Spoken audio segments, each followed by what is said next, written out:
AI입니다. 자, 이번 영상은 인벤터 이제 일반상의 마지막 영상이 될 것 같아요. 이제 이번 영상에서 다룰 거는 이제 모델링에서 우리가 모델링 들어가기 전에 우리가 이제 모델링 인벤터에서 이루어지는 모델링에 대한 전반적인 개념에 대해서 한번 얘기하고 넘어가려고 합니다. 지루할 수도 있을 것 같아요. 왜냐면 이제 어떤 작업을 실질적으로 배우는 건 아니고 이제 인벤터에서는 이제 모델링 작업이 어떤 방식으로 이루어집니다. 전체적인 이제 이론 개념인 것 같아요. 제가 이제 이런 개념, 아니, 소프트웨어 사용하는 방법만 알려줘. 이렇게 말씀하시는 분도 계실 수 있을 것 같은데, 저는 이런 개념들을 아느냐, 모르느냐가 상당히 중요하다고 생각하는 사람입니다. 제 전체적인 강의의 틀들을 보시면 알 거예요. 단순히 그냥 명령을 어떻게 쓰느냐, 그것만 알아가지고는 뭐가 안 된다라고 생각을 하는데, 제가 이제 저번 주 토요일, 그리고 이제 이번 주 일요일이죠. 예. 토요일 원래 영상을 올려야 되는데 이제 못 올렸죠. 못 올린 거는 제가 그때는 제 이제 직업훈련 교사 자격증 에 관련해서 보수교육이 있어요. 예, 보수교육 매년 한 번씩 받아야 되는데 그 보수교육을 갔다 왔습니다. 그래서 이제 그거 교육 받느라 이제 영상을 찍을 시간이 없었고 당연히 했는데 보수교육 제가 이제 그쪽으로 지금 제가 매년 가는 쪽으로 가는 게 한 4년 됐어요. 4년 됐는데 이전에 3년에 이제 수업들을 이제 돌아서 생각을 해보면 되게 영양가 없는 수업들이었어요. 물론 이제 그때 강의하신 강사님들한테는 되게 죄송하지만, 그 강사님들이 들으면 되게 기분 나빠할 수도 있겠지만, 진짜 소프트웨어 다루는 거 저보다 엄청나게 못 다루시고요. 거기 있는 강사님들. 그리고 그 수업에서 다루고 있는 내용에 대한 이론적인 부분들도 저보다 너무 모르세요. 근데 그분들을 제가 특별히 안 좋게 보지 않는 건 한 가지 있는 게, 지금 대부분 학원 강사님들이 그러세요. 뭔가 어설프게 알고 있어. 되게 어설프게 알고 있어. 그러면서 남들한테 수업을 하고 있다.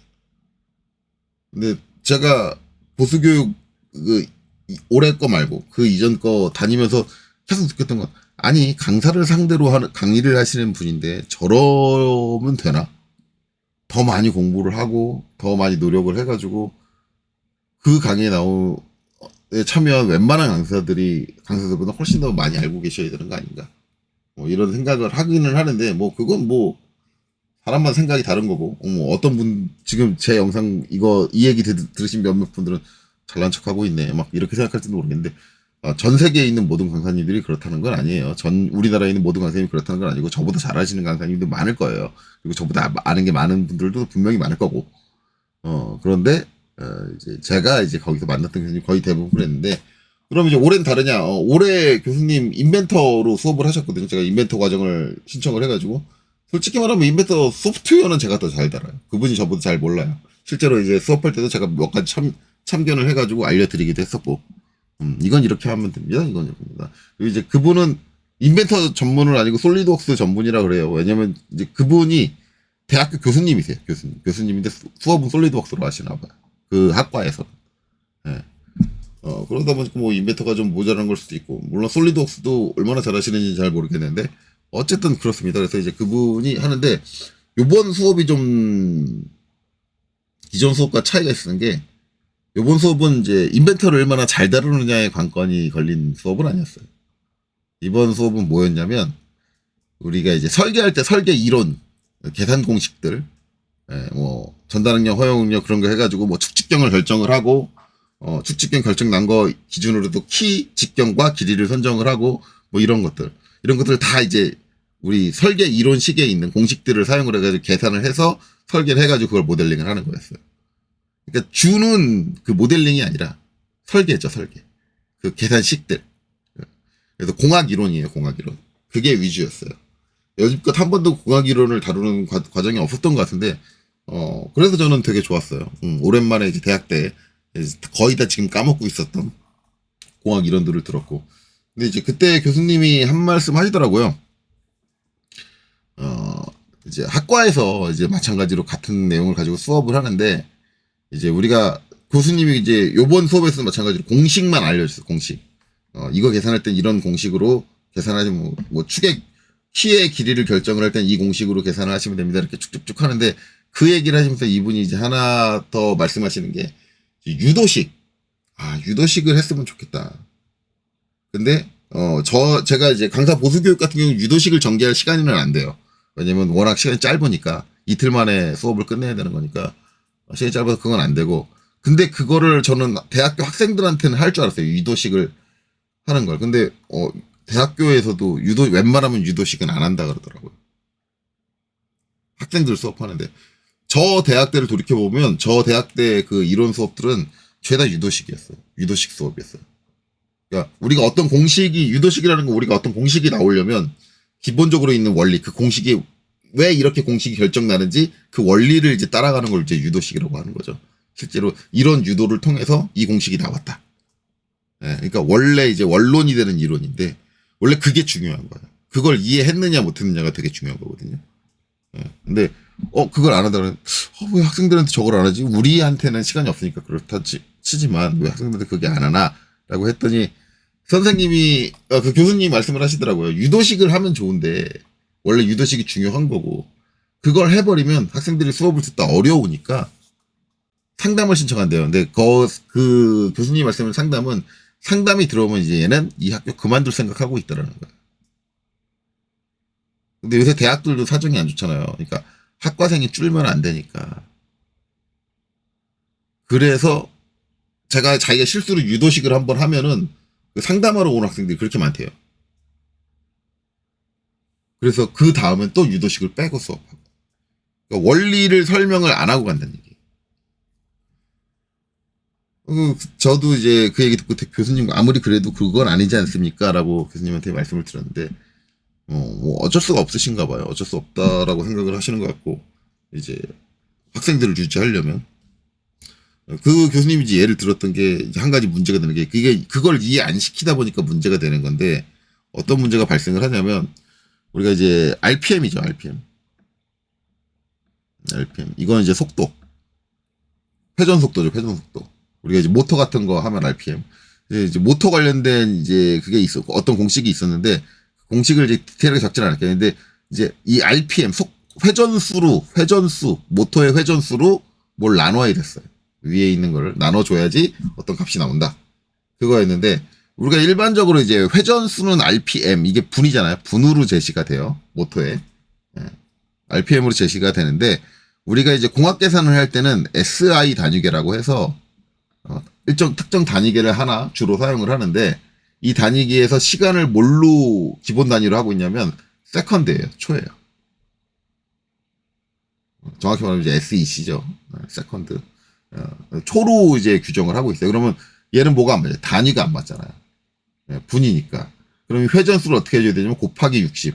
왜냐면 1분은 60초니까 곱하기 60을 해줘야 돼요. 그래야지 단위가 맞아요.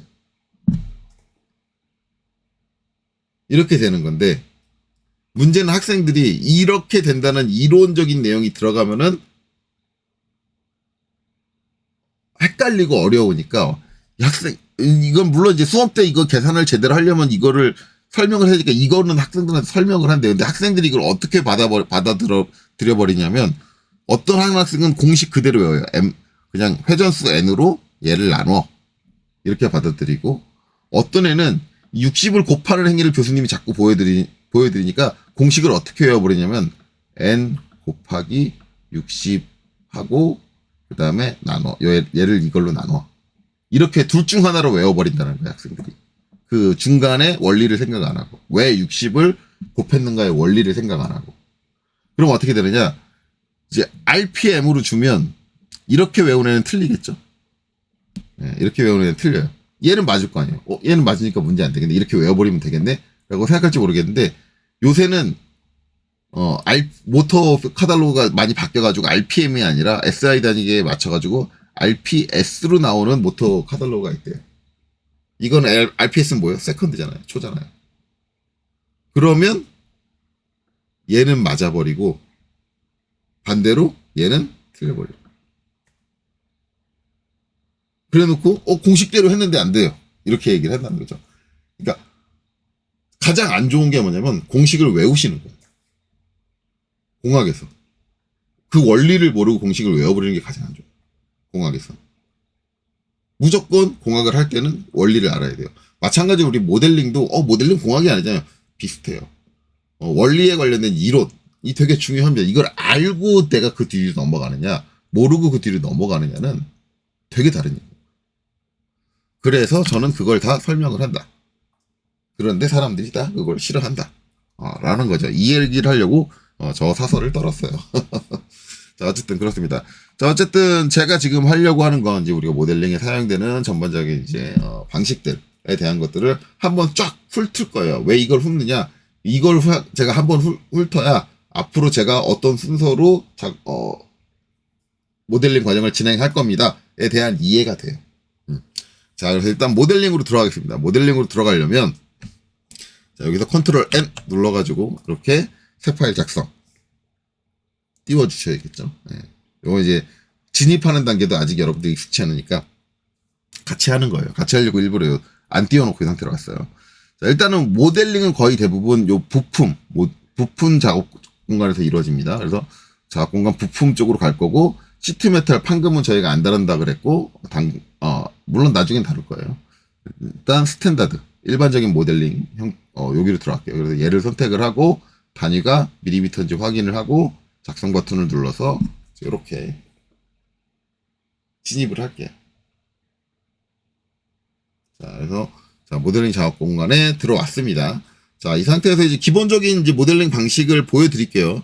그래서 첫 번째로 얘기할 건 이제 솔리드 모델링입니다. 솔리드 모델링. 자, 우리가 이제 모델링 얘기할 때 방식이 세 가지가 있어요. 인벤토리 세 가지. 1. 솔리드. 2. 서페이스. 3. 프리폼. 이렇게 세 가지. 솔리드 모델링이냐, 서페이스 모델링, 프리폼이냐. 이제, 이게 그럼 3D CAD의 종류가 달라지면 달라지나요? 아니요, 달라지진 않아요. 일단, 두 개는 명확하게 똑같이 있어요. 솔리드, 서페이스. 그리고 세 번째, 프리폼. 이거, 솔리드웍스에 프리폼이 있어요. 자유형 모델링 똑같이 있고요. 그 다음에, 나머지 소프트웨어는 제가 확인 안 해봐서 모르겠어요. 퓨전은 프리폼이 있고. 근데 거의 대부분 있을 거예요, 프리폼도 요새는. 옛날에 없었던 게 프리폼 옛날에는 좀 3D 초창기에는 이제 여기 다루지 않았었는데 거의 솔리드 아니면 서페이스 둘 중 하나다라고 얘기했는데 이제 요새는 프리폼까지 같이 추가가 돼서 일반적으로 이제 이렇게 세 가지 모델링 형식을 가지고 있다라는 거예요. 그 중에서 이제 첫 번째로 말씀드릴 거 솔리드 모델링이 어떤 식으로 이루어지는 건가라는 거죠. 자, 이제 솔리드 모델링이라는 말 뜻 자체는 솔리드가 뭐냐면 어떤 형체, 외곽의 형체가 있으면 외곽의 형체만 있는 게 아니라 그 외곽을 구성하고 있는 안쪽에도 꽉꽉 채워져 있다. 속빈 강정이 아니에요. 속이 꽉 차 있다라는 게 솔리드의 의미예요. 그래서 이제 솔리드는 다이렉트로 이제 속이 꽉 차 있는 형태를 만들어준다. 그래서 솔리드 모델링이라고 합니다. 자, 일단은 그냥 아무 생각 없이 저랑 똑같이 따라 하시면 돼요. 자, 일단 저는 여기 이제 2D 스케치라는 쪽에 와가지고 자, 클릭을 해줄 겁니다. 클릭을 해줄 거고 그 다음에 이제 2D 스케치 하려면 평면을 하나 지정을 해야 되는데 제가 2D 스케치를 딱 클릭을 하니까 기본적으로 이렇게 평면들이 나오죠. 지금 화면에 보이고 계신 거는 작업 평면이에요. 작업 평면. 네, 작업 평면이고 평면만 있는 게 아니라 여기 보면 선이 있거든요. 이렇게 선 쭉쭉 꺼져 있는데 저건 작업축이라고 합니다. 가운데 점이 하나 있는데 그건 작업점이라고 해요. 그래서 어떤 작업을 하는데 필요로 하고 있는 기초적인 실제로 형상을 가지고 있지 않지만 필요로 하는 방향성들을 지정을 해줄 수 있는 작업점, 작업축, 그 다음에 작업평면 이렇게 세 가지가 있어요. 근데 저거를 이제 모델링하기 위한 기초 재료입니다. 기초 재료가 되고 자, 이 재료를 이용을 해서 만들어야 되는데 이제 우리가 2D 만들어야 되니까 평면을 어딜 정할 거냐? 저는 이제 여기 보면 이렇게 누워 있는 거, 저게 이제 여기 있는 좌표계 기준으로 봤을 때는 XZ 평면이죠. XZ 평면. 자, 그래서 여기를 딱 클릭을 해서 자, 이 평면을 선택해서 그 평면에다가 2D를 그릴 거고, 자, 그리는 명령으로 이제 바로 여기 리본 메뉴에 있는 나와 있는 내용들이 스케치용으로 바뀌었죠. 네, 스케치 탭으로 넘어오면 스케치용으로 바뀌었고, 여기서 이제 직사각형을 그려줄 겁니다. 직사각형 지금 갖다 대시면 이렇게 2점 직사각형이 나올 거고요. 2점 직사각형을 이용을 해서 자, 가운데 노란 점이 보이는데 노란 점이 원점이에요. 원점에다 마우스를 클릭. 마우스 갖다 대면 녹색으로 바뀌죠. 클릭. 그 다음에 쭉 드래그 할게요. 자, 드래그 하면 이제 저렇게 사각의 형체가 나오는데, 사각의 형체가 나오면서 같이 나오고 있는 게 있죠. 뭐냐면, 여기 이제 치수가 나오는데, 어떤 분들은 이런 말씀 하시는 분들 계세요. 선생님, 전 선생님은 똑같이 하는데 얘네들이 안 나와요. 예, 안 나오시는 분들이 계실 거예요. 근데 안 나오시는 분들은 인벤터를 처음 깔고 저랑 같이 계속 쭉 하고 있는 게 아닐 거예요. 그 전에 인벤터 다른 거, 저한테 말고 다른 사람한테 배워가지고 이것저것 인벤터에 뭐를 건드려 봤을 거야. 예, 처음 깔리면 무조건 저렇게 나와요. 근데 저걸 이제 어디서 바꿔주냐면 옵션에서 바꿔줄 수 있습니다. 근데 지금 여기서 그걸 다룰 건 아니에요. 지금은 저 치수 자체는 중요하지 않기 때문에 개념만 설명하는 거기 때문에 그거는 이제 그때 가서 다시 설명드릴게요. 저걸 저 옵션을 어디서 껐다 켰다 하느냐는 그때 가서 얘기하겠습니다. 어쨌든 저 치수 뜨는 건 무시하고 그냥 대충 사각형 나왔으면 아무데나 빈 곳을 클릭해서 끝낼게요. 자, 이렇게 2D를 그렸고 그 다음에 마무리 눌러서 2D 스케치 작업을 완료를 했습니다. 자, 완료하고 검색기를 보시면 지금 스케치 1이라는 방금 전에 했던 작업 자체가 기록이 됐죠. 이제 요거는 이제 우리가 사용한 피처, 어떻게 보면 스케치 피처라고 얘기를 합니다. 스케치 피처. 스케치 피처가 하나 생성이 돼가지고 넌 방금 전에 스케치 1이라는 스케치 작업을 했어라고 검색기에 히스토리가 기록이 되는 거죠. 자, 이 상태에서 돌출. 자, 돌출을 클릭해가지고 클릭해주면 자동적으로 요 닫혀있는 면이 선택이 됩니다. 그리고 나서 기본 값으로 10mm 이렇게 올라오게 되고 요 값은 내가 바꿔주면 되겠죠. 원하는 대로 바꿔주면 되는 거고 그 다음에 이제 여기 보면 특성 팔레트라는 게 하나 나와요. 특성 팔레트로 이제 여기에서 내가 돌출을 어떻게 제어할지를 막 이것저것 옵션들을 바꿔줄 수 있겠죠. 자, 일단은 그냥 이 상태로 확인 눌러줍니다. 자, 확인 눌러주면 자, 검색기를 다시 보셔야 돼요. 검색기 보시면 자, 기존의 스케치 1이라는 애가 사라지고 돌출 1이 생겼습니다. 방금 전에 우리가 돌출을 실행을 했죠. 그래서 돌출 1이라는 작업이 기록이 됐어요. 근데 그 전에 했던 스케치 작업은 왜 사라졌나요? 왜 사라졌냐? 사라진 게 아니라 여기 앞에 있는 플러스 버튼을 누르시면 이렇게 안쪽에 들어가시면 돌출 1이 사용을 했죠. 스케치 1을. 그래서 스케치 1은 이제부터 뭐가 되냐면 스케치 작업 피처이자 돌출 1이 사용한 자원이 됩니다. 자원이 돼요. 모델링 자원이 돼요. 그래서 우리가 이제 검색기 쪽에서 관리되는 건 기본적으로 우리가 사용했던 작업 히스토리, 피처들을 관리를 해주고 그 다음에 자원, 우리가 모델링 할 때 필요로 하는 자원들도 같이 관리를 해줘요. 자, 그리고 이렇게 형상이 하나 생기고 나면 보면 여기 보면 솔리드 본체라는 폴더가 하나 추가됐을 거예요. 여기 추가되고 여기를 확장을 해보면 솔리드 1이라는 형체가 존재를 합니다. 그래서 솔리드 1 이렇게 되죠. 얘는 뭐냐면 속이 꽉 차 있는 형체다. 그러니까 어떤 피처를 이용을 해서 형상을 만들고 나면 이게 처음 만들어질 때부터 속이 꽉 차 있는 형체로 만들어져요.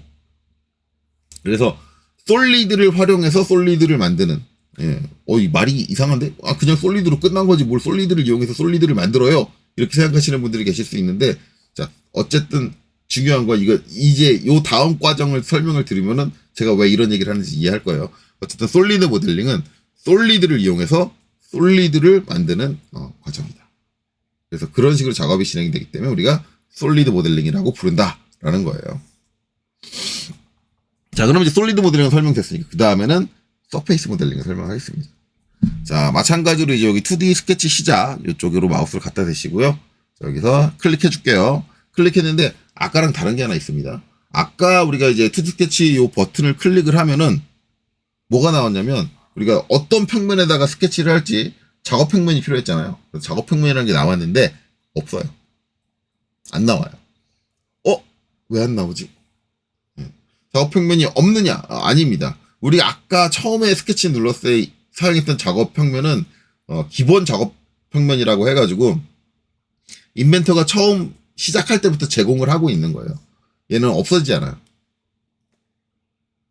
그러면 왜 안 나오지? 했는데 자, 그게 어딨냐면 여기 자원을 관리해주는 항목 중에 원점이라는 게 있습니다. 자, 여기를 확장을 하면 있어요. XZ, YZ, XZ, XY.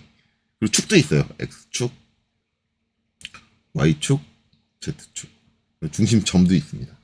저게 이제 기본적으로 갖고 있는 작업점, 작업축, 작업 평면이에요. 그러면 왜 이건 자동으로 안 나와요? 그러니까 솔직히 말하면 저도 이제 저게 인벤터에서 살짝 불만이에요. 스케치를 실행할 때마다 저게 나와줘야 되는데 나와주는 게 저는 맞다고 생각을 해요. 근데 안 나와준다. 네.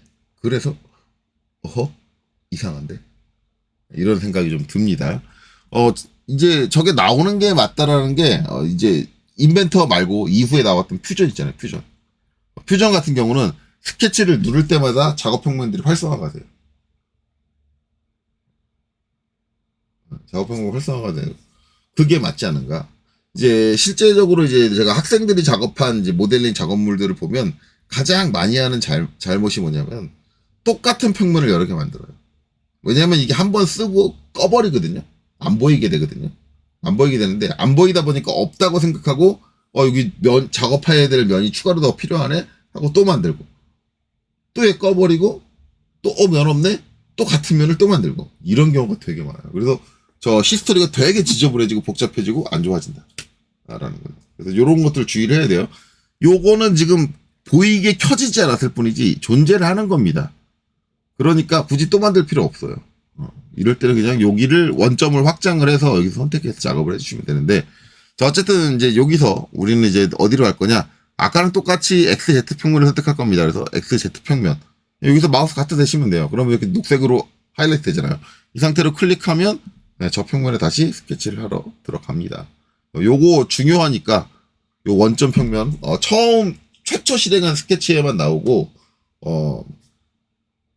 그 두 번째부터는 이제 안 나온다라는 거 잘 인지하시고, 안 나와도 존재하고 있는 거기 때문에 여기 원점을 확장해서 선택해서 쓸 수 있다. 요거는 꼭 기억해 주세요. 저거를 기억하는 사람과 못하는 사람이 그 모델링 그 데이터의 차이가 엄청나게 큽니다. 자, 어쨌든 이렇게 되고요. 그 다음에 이제 여기서 2D 스케치를 할 건데 직사각형을 똑같이 그릴 거예요. 근데 이제 원점은 아까 썼으니까 원점 안 쓰고 여기 빈 공간에서 아무데나 중요하지 않습니다. 클릭하고 똑같이 사각형을 하나 만들어 줄게요. 이렇게 클릭해서 만들었어요. 자, 그리고 이제 스케치를 마무리 하겠습니다. 마무리 해주면 이제 여기서 뭐예요? 스케치 2가 생겼죠. 자, 스케치라는 작업 피처가 생겼어. 자, 그리고 이제 얘를 이용해서 또 뭔가를 할 겁니다. 자, 그러면 이제 뭘 해줄 거냐? 똑같이 돌출로 갈게요. 돌출. 자, 돌출 딱 클릭을 하고요. 그러면 마찬가지 막혀있는 공간이 자동으로 선택되면서 똑같이 이렇게 올라옵니다. 그렇죠? 이 상태로 그냥 확인을 눌러버리면 솔리드잖아요. 근데 제가 지금 하려는 건 솔리드가 아니라 뭐냐? 서페이스입니다.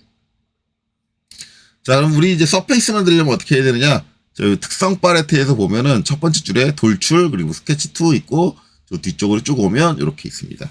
공면 모드가 꺼짐이라고 돼 있어요. 자, 얘를 눌러주면 공면 모드가 켜지고요. 여기는 형상의 생긴 모양도 달라졌죠? 네, 달라졌습니다. 그리고 이 상태로 확인 눌러줄게요. 그러면 이게 만들어졌는데, 지금 보시면은 아까 우리가 이제 돌출로 만들었을 때 그냥 그 공면 모드가 아닌 상태로 만들었을 땐 이렇게 나왔다고 하면, 공면 모드를 켜고 만들었으면 어떻게 되냐면 돌출하고 뒤에 공면이라고 써있죠. 그리고 아까 우리가 이제 이 돌출로 만들었을 때는 어디 있냐면 솔리드 본체라는 곳에 솔리드 1이 생겼다고 하면, 공면으로 만들면 공면 본체 해가지고 서프 1이라고 이렇게 생깁니다. 얘는 화면을 제가 돌려서 Shift 누르고 가운데 휠 꾹 눌러서 화면을 돌려가지고 오빗으로 돌려가지고 이렇게 딱 보면은 속이 비어있죠. 네, 속이 비어있어요. 이게 면이 하나, 둘, 셋, 네 개가 하나로 붙어있는 면입니다. 그러니까 종이를 저렇게 접어가지고 딱딱딱딱 꺾어가지고 풀칠해서 발랐다고 보시면 돼요. 위하고 아래는 뚫려있는 상태로. 이게 뭐냐? 서페이스죠. 면 여러 개로 구성해서 어떤 형체를 만드는 거. 그렇죠? 이게 서페이스예요. 그래서 서페이스를 활용을 해서 지금 우리가 모델링을 하고 있는 거예요. 근데 우리가 만들려고 하는 게 저 서페이스에서 끝나면 되느냐? 끝은 서페이스면 안 돼요. 우리가 아무리 모델링이 서페이스여도 끝나는 건 서페이스로 끝나면 안 됩니다. 우리가 최종적으로 필요로 한 건 솔리드예요. 왜 솔리드냐? 속 안에 밀도가 꽉 차 있어야지 그 안에 뭐 재질이라든가 뭐 그런 것들을 부여해서 시뮬레이션을 해준다든가, 아니면 속이 꽉 차 있는 그런 특성들에 대한 관련된 것들을 우리가 계산해 줄 수 있는데 속이 비어있는 이 표면들은 그런 걸 못해요. 실제로 이제 우리가 3D CAD를 쓰면 이제 편한 점이 무게를 자동으로 산출을 해준다. 뭐 그런 거잖아요. 그런 것들이 가능한 게 제가 솔리드고 그 솔리드에다는 뭘 줄 수 있느냐? 재질, 물성치라는 걸 줄 수 있어요. 기계적인 성질이라든가 전기적인 성질이라든가 이런 물성치를 줘가지고 컴퓨터가 계산을 해서 중량을 자동으로 계산을 해준다든가 이런 것들을 해줄 수 있는 거죠. 물론 이제 중량은 너무 단순한 거고 실제로 근데 뭐 거기다가 힘을 줘가지고 얘가 얼마나 버티는가, 얼마 만에 파손되는가, 얘의 굵기는 적당한가, 뭐 이런 자동적인 설계적인 계산들을 제가 솔리드이기 때문에 가능한 거예요. 그러면 우리는 모든 작업을 솔리드로 끝내야 돼요. 서페이스로 시작을 했다고 해도 솔리드로 끝내야 돼요. 그래서 제가 아까 그랬잖아요. 솔리드로 솔리드를 만든다. 이 얘기를 한 게 솔리드 모델링은 솔리드로 솔리드를 만드는 과정을 솔리드 모델링이라고 하는 거예요. 서페이스 모델링은 서페이스로 결과물을 만들었기 때문에 서페이스가 아니라 서페이스를 사용해서 솔리드를 만들었기 때문에 서페이스 모델링인 거예요. 그러니까 결과는 항상 솔리드로 끝나야 돼요.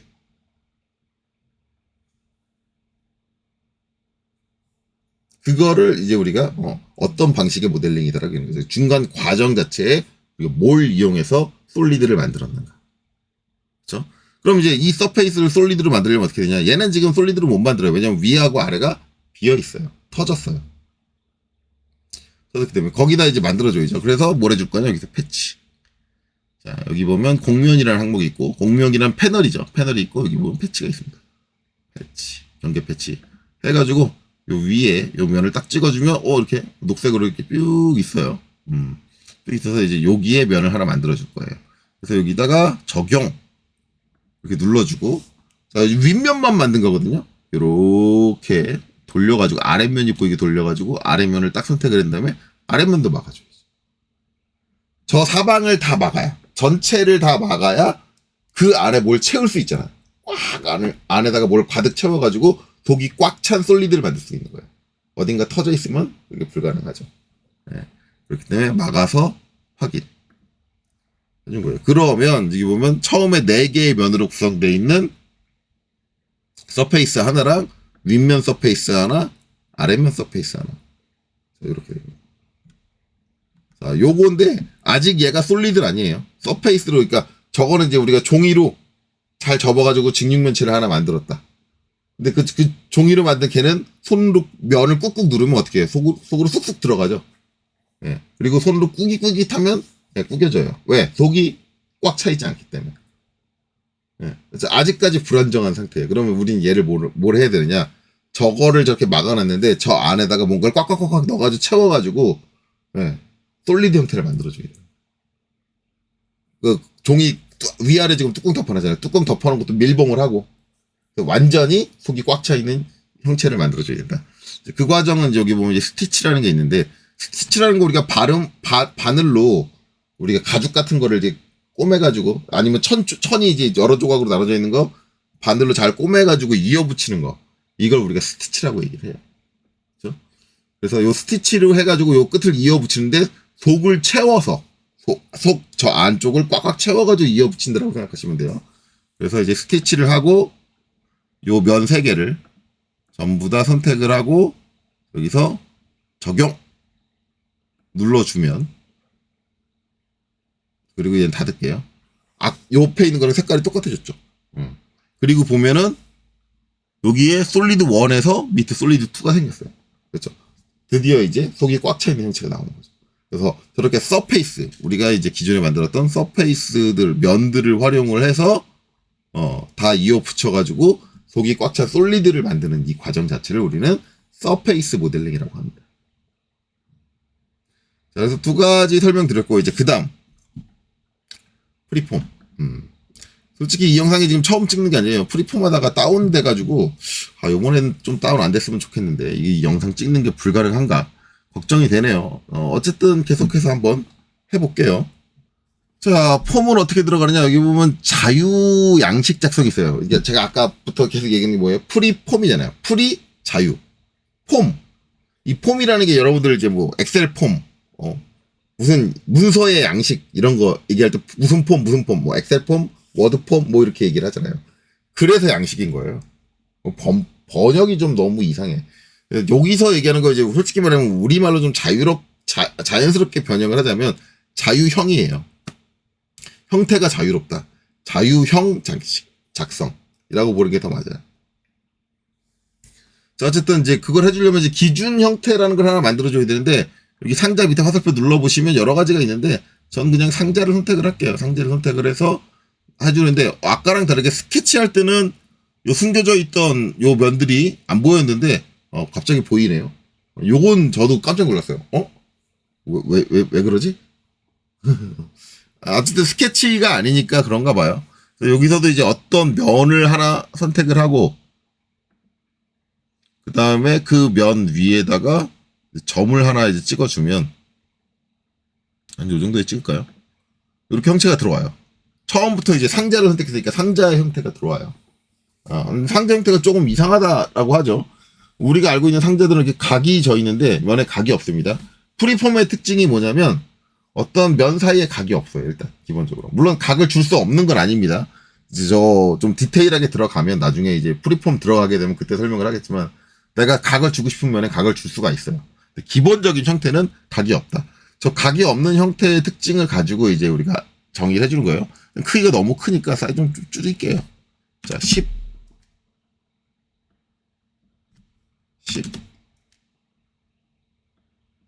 정도로 사이즈는 줄일까요? 이렇게 조그맣게. 그리고 이제 보면 이제 면들이 분할되어 있는데 이 분할된 개수는 정해줄 수 있습니다. 여기서 면 늘려주면 늘어나죠.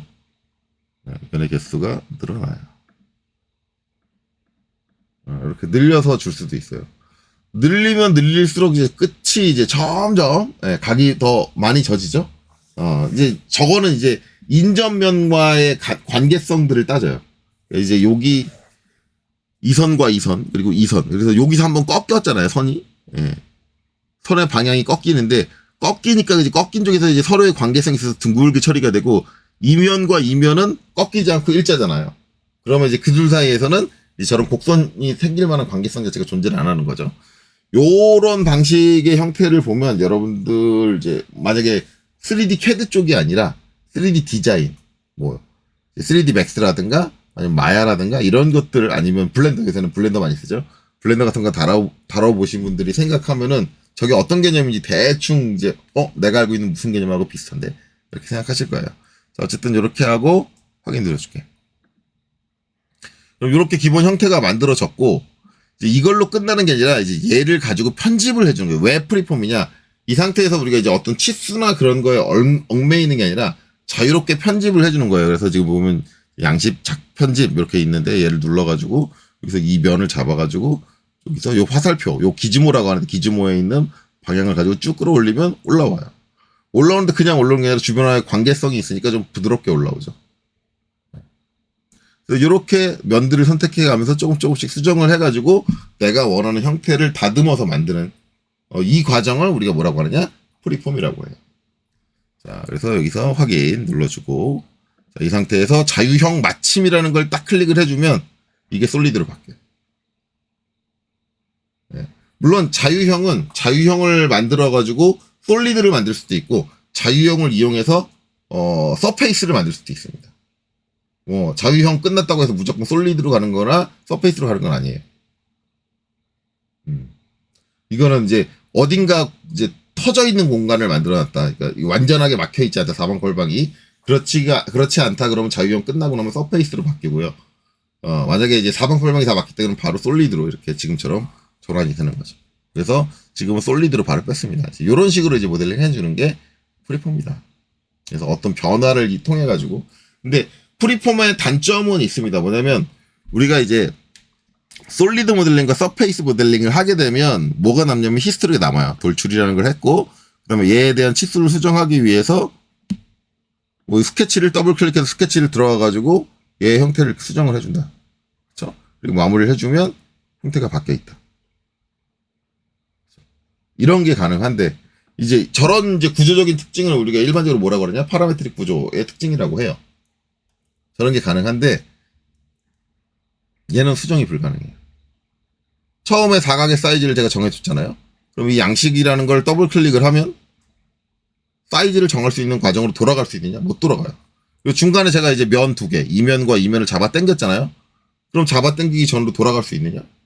정확하게 원래 위치로 돌려줄 수 있느냐? 못 돌려줘요. 그걸 돌려주려면 어떻게 해요? 그냥 다시 편집을 해가지고 얘 잡아서 내가 잘 밀어 넣어볼까?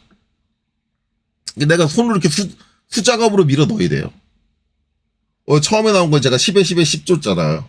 그거 20에 20에 20으로 바꿀 수 없을까? 못 바꿔요. 그냥 전체적으로 스케일을 2배를 키우든가 그렇게 해줄 수밖에 없어요.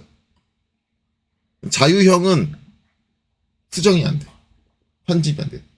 뭐 그 자유형 그 안에서 이루어졌던 모델링 과정들은 기록이 안 되기 때문에 원래로 돌아간다든가 수정을 해준다든가 그런 거 자체가 불가능하다. 그런 특징을 갖고 있는데 대신에 자유형은 방금 전에 보셨듯이 곡면을 되게 자유롭게 다룰 수 있어요. 내가 어떤 이제 점들을 잡아 끌어서 내가 원하는 다양한 불규칙 곡면들을 생성하기가 좋다. 그래서 이제 사용되는 게 자유형이죠. 저 자유형을 잘 이용하면 예전에는 이제 요 인벤터라든가 아니면 솔리드웍스 이런 3D CAD에서는 사람 얼굴을 모델링 한다든가 그게 되게 힘들다. 라고 얘기를 했었는데 저 자유형을 이용하면 가능합니다. 그래서 이제 이렇게 3가지 모델링 형태가 있다. 근데 일단 저는 이 서페이스 모델링이라든가 이 프리폼은 나중 문제예요. 우리가 거의 이제 저는 기계 위주 강사니까 일반적인 기계에서는 거의 대부분 솔리드 모델링 위주로 사용이 됩니다. 그래서 앞으로 진행할 거는 솔리드 모델링 위주로 진행을 할 거고 그래서 요거는 일단 닫을게요. 닫는 게 맞나? 닫는 게 나을 것 같아요. 자, 어찌됐든 이제 솔리드 모델링 위주로 진행을 할 거다. 이렇게 아시면 돼요. 그래서 혹시라도 이제 난 지금 서페이스 모델링에 대한 지식이 필요한데 아니면 프리폼에 대한 지식이 필요한데 그러신 분들은 제 영상을 보시기보단 이제 그게 먼저 올라와 있는 다른 영상 쪽을 찾아보시는 게 좋을 것 같습니다. 이제 다음 서페이스 솔리드 모델링을 진행한다. 자, 그리고 이제 다시 한번 컨트롤 N 해가지고요. 자, 스탠다드 IPT 선택하고 밀리미터 확인하고 작성 해줄게요. 네, 다시 띄었습니다. 자, 이제부터는 이제 솔리드 모델링에서 모델링 해가는 과정을 통해서 이제 앞으로 이제 우리가 어떤 순서로 배울 거냐를 설명하는데 그 전에 알아야 될 원리가 한 가지 더 있습니다.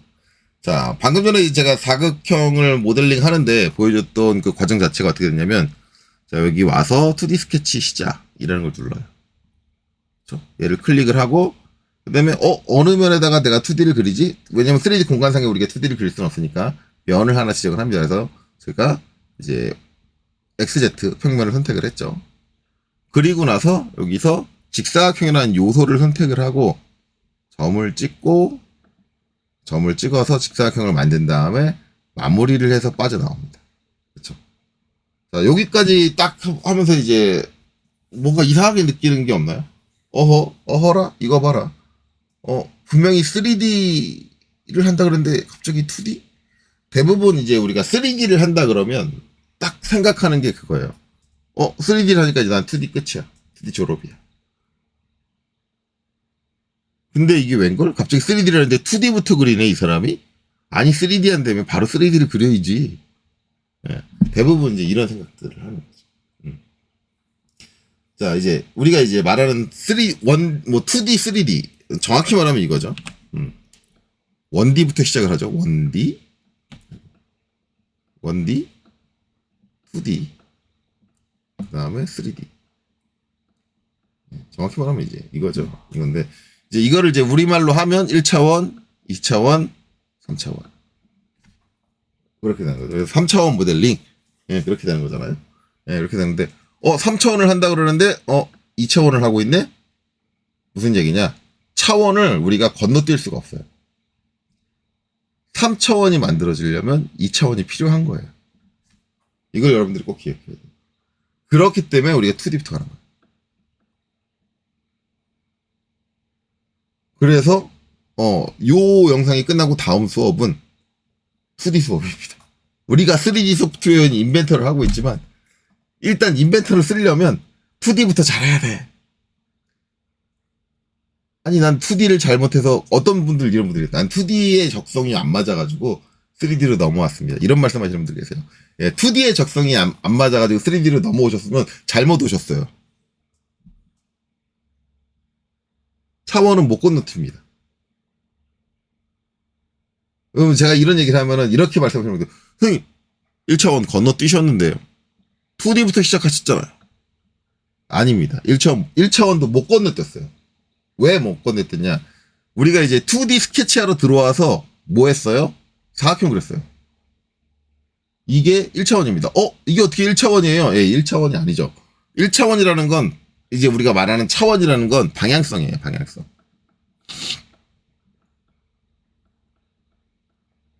방향성이 1개면 1차원이에요. 방향성이 2개면 2차원이에요. 방향성이 3개면 3차원이에요. 그게 뭐예요? 축이에요. X축 방향으로만 값이 있다. 방향성이 존재를 한다. 그러면 1차원입니다. Z축 방향으로만 방향이 존재한다. 그럼 이것도 1차원이죠. 근데 X와 Z가 조합돼서 2개의 방향성이 조합돼서 어떤 면이 발생을 한다. 그게 2차원이에요. 선생님, 우리 바로 다이렉트로 사각형 그렸으니까 저거는 2차원 공간 안에 구성되는 형상이니까 1차원을 건너뛴 거 아닌가요? 아니죠.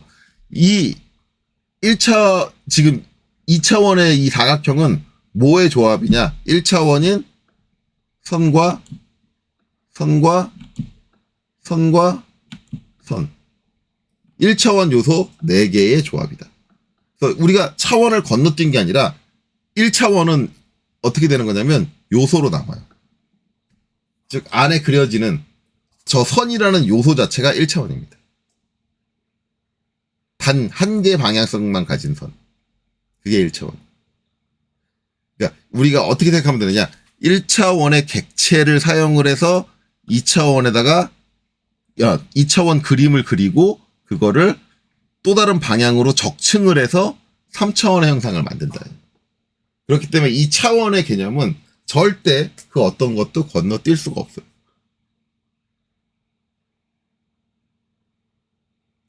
그래서 우리는 앞으로 뭘 해야 된다? 3D CAD를 배우러 3D 모델링을 배우러 온 인벤터에서 일단 2차원부터 잘 그리고 보자가 됩니다. 그래서 저는 뭐 제가 계속 얘기를 하지만 제가 꼰대일지는 모르겠지만 저는 우리가 CAD 소프트웨어 배울 때 순서가 반드시 2D CAD인 오토캐드를 먼저 배워야 된다고 생각을 해요. 2D를 충분히 막 경험을 해가지고 내가 2D에 대한 개념 이해가 확실한 상태에서 3D에 와가지고 3D의 스케치 환경을 또 경험을 해야 돼요. 왜냐면 3D 스케치 환경은 앞으로 여러분들이 해보시면 아시겠지만 오토캐드의 그 2D 환경하고는 달라요. 다른데 2D 쪽에서 어떤 개념들을 내가 명확하게 알고 있어야 잘하기가 좋아. 요새 대학에서 좀 많이 안타까운 게 2D CAD를 학생들한테 이해시키기가 어렵다 보니까 형상이 나오는 3D CAD를 바로 해가지고 3D CAD에서는 야 이게 어떻게 생긴 거야 라고 강사가 설명할 필요가 없으니까 야, 결과물 봤지? 이렇게 생긴 거야. 그러니까 여기 선이 있고 그런 거야. 자기가 설명하기 쉬우니까 3D CAD부터 가르치는 경향이 커요. 요새 대학교에서 2D CAD, 오토캐드라든가 이런 것들을 전혀 안 가르치는 대학도 되게 많다고 알고 있어요. 그런데 3D CAD는 해요. 왜? 가르치는 사람들이 개념적으로 가르치기 편하니까. 근데 이게 아까 제가 처음에 얘기했던 그 대학 교수님처럼 그 앞에 알아야 되는 걸 다 건너뛰고 지금 하고 있는 거예요. 그 근본이 되는 것들을 다 건너뛰고 하고 있는 거야. 그러니까 엉터리야. 잘 못해. 뭘 해도 되게 어설프게 해. 그리고 되게 복잡하게 하고 힘들게 하고 어렵게 해. 과정 자체의 효율성 자체가 떨어져. 왜? 근본적인 걸 몰라. 모르고 그냥 되는 형태 될 때까지 막 해. 그러니까는 전체적인 히스토리, 타임, 요 검색기에 있는 히스토리, 피처 트리가 복잡해지고, 자원도 엄청나게 많이 생성을 하고, 이런 게 돼버리는 거죠. 그래서 여러분들이 꼭 기억해야 될 거, 3차원으로 가기 위해선, 반드시 1D, 2D, 3D 이 단계를 고스란히 밟아서 진입할 수밖에 없다. 간혹 가다가 이런 말씀 하시는 분들 계세요. 이제 요거 보시면 여기 이제 리본 메뉴잖아요. 리본 메뉴 있는 요 뒤쪽에서 마우스 오른쪽 클릭을 하면은 패널 표시라는 게 있어요. 여기 보면 지금 꺼져 있는 게 기본체라는 게 있는데 얘를 딱 누르면 기본체가 추가되거든요. 이렇게 상자. 그래서 이제 상자 바로 그릴 수 있는데요. 그래서 얘를 딱 클릭을 해가지고 뭐예요? 면을 선택하고 그리고 돌출을 해요. 자, 이 명령 하나 눌러가지고 다이렉트로 만들었으니까 이 학생이 얘기하는 건 선생님 다 건너뛰고 전 바로 3D를 만들었습니다. 딱 이렇게 얘기하시는 학생이 있어요. 아니죠. 아까 그 과정들을 봐요. 어떻게 해요? 면을 선택을 하고 스케치를 사각형을 스케치를 한번 했잖아요. 그러니까 이 명령은 그 과정을 저 명령 한 번 누르면 그냥 자동으로 순차적으로 할 수 있게 해주는 그런 어떻게 보면 매크로일 뿐이지 그 과정을 단 한 개도 건너뛰지 못했어요. 절대 3D로 바로 못 넘어간다.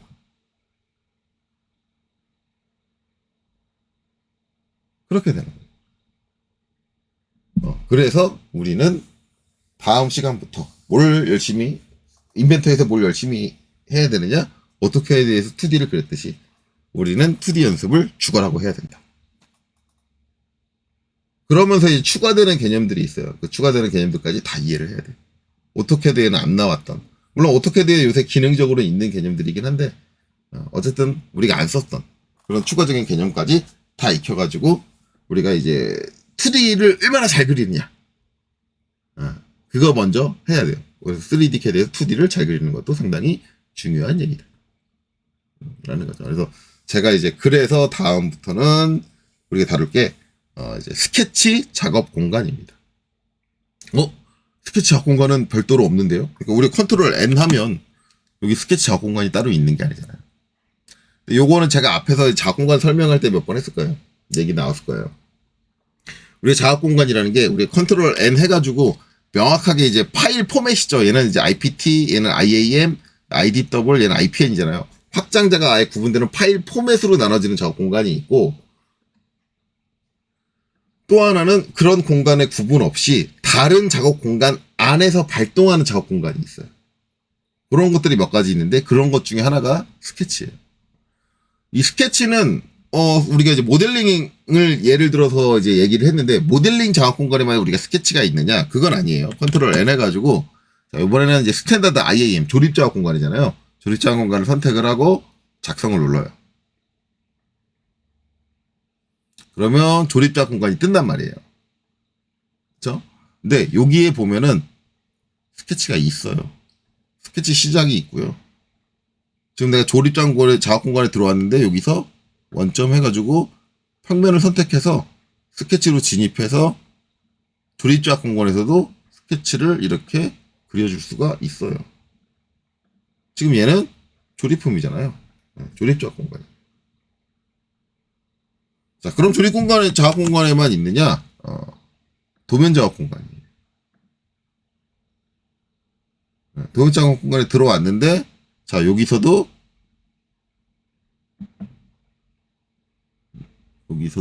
이제 스케치가 있죠. 스케치 시작해가지고 사각형 선택해서 사각형 그리고 마무리 이렇게 해줄 수 있어요. 이제 이런 스케치라는 작업 공간 자체는 이게 이제 부품 작업 공간 안에서도 실행될 수 있고 조립품 작업 공간 안에서 실행될 수 있고 그래서 도면 작업 공간 안에서도 실행될 수 있고 다른 작업 공간 어떤 작업 공간 안에서든 다 실행될 수 있기 때문에 이게 이제 전제 조건으로 어느 작업 공간 안에 스케치 작업 공간이다 이렇게 구분하진 않아요. 어차피 안에 들어가면 그 기능 자체는 다 비슷비슷해요. 자, 그렇다. 그래서 이제 스케치 작업 공간이라는 별도의 타이틀을 가지고 이 다음 영상부터 계속 우리가 이제 인벤터에서 스케치를 어떻게 해야 되는지 그리고 어떤 스케치 기능들이 있는지 이 스케치 기능이 오토캐드와는 어떻게 다른지 그리고 제가 이제 되게 싫어하는 유튜브 영상이 하나 있는데 유튜브 영상에 보면은 이 인벤터의 스케치 작업 공간에서 대부분 이제 오토캐드에서 2D 그리는 게 익숙하다 보니까 걔랑 똑같이 작업하시는 분들이 계세요. 특정 옵션들을 바꿔가지고 기능들을 꺼버리고 그렇게 해서 하는데 그러시면 절대 안 돼요. 이 작업 공간은 어머니 오토캐드랑 다른 공간이고 여기에 적응하려면 이거에 맞는 방식대로 반드시 스케치를 해야 돼요. 근데 그런 걸 어기고 학생들이 빨리 작업하게 하려고 엉터리로 이렇게 수업하는 강사님들이 계세요. 근데 그건 되게 위험한 행위입니다. 그래서 그런 것들도 얘기를 할게요. 그래서 이런 이제 기본적인 원리들, 우리가 이제 모델링에 어떤 방식들이 존재하고, 그 다음에 3D를 우리가 구성하는데 왜 2D를 그려야 하며, 어떤 단계를 거쳐서 우리가 차원을 건너뛸 수 없다. 어떤 차원의 단계를 거쳐서 우리가 작업을 하고 있다. 이런 것들은 기본적인 개념들은 여러분들이 명확히 했으면 좋겠습니다. 자, 그래서 이번 영상 여기서 마치도록 하겠습니다. 여기까지 보시느라 수고 많으셨습니다.